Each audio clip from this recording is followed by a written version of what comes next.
等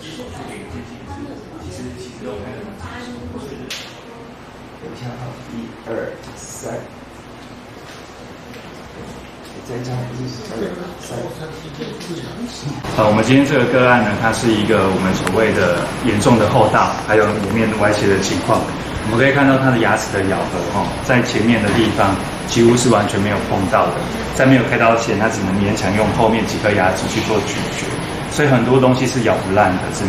至勉强只能用吞的。那在这样子一个严重异常咬合的情况下呢，其实它的原因是主宰于异常的颚骨的发育，所以我们可以看到它的脸型也是比较偏长，然后下巴比较往前凸，脸型比较扁平。所以这一次的手术非常的顺利，因为我们手术大概只花了4个小时，患者的失血量也大概是150cc，甚至隔天、第2天、第3天我们就让患者出院了。在1周短暂的流质饮食以后，我们在1周后小金就可以开始吃一些软质的食物，这是有托于我们手术技术还有我们术前的模拟的一些进步。有朋友想说找我一起拍照，然后我都会先拒绝，可是后来我拒绝久了，发现这样好像是不是不太好，所以我就开始把口罩戴起来。因为戴口罩的话，就看不到我的那个脸了，就可以遮住我没有很喜欢的地方。然后，所以我就一戴就戴了3年，就可能一上学就戴，然后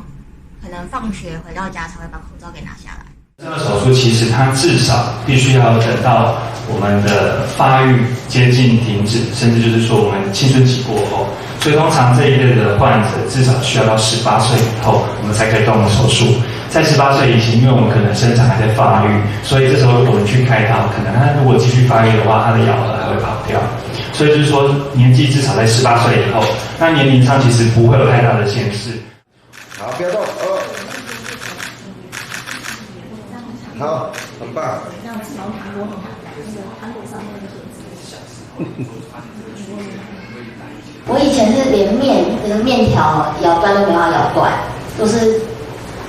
可能用一口我可以放入嘴里面的大小，然后再一次放进去，再用后面的牙齿咬，对，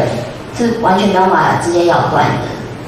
过去我就是吃东西会常常咬到就是旁边里面的肉，所以会常常破洞。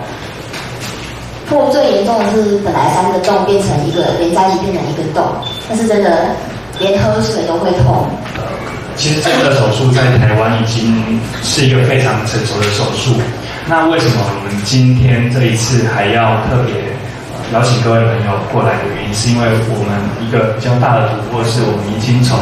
原本传统的这样手术从2D里面的一个情况进展到我们讲的数位医疗。那数位医疗是利用所有现在最高科技的数位的一个软体啊、电脑断层啊，甚至是3D 列印的技术，去将这一个手术变得更加的，我们讲的可以预期，更加的安全，更加的精准。所以让我们的手术其实有非常大的辅助，可以让我们这些患者可以更安全，然后满意度更高。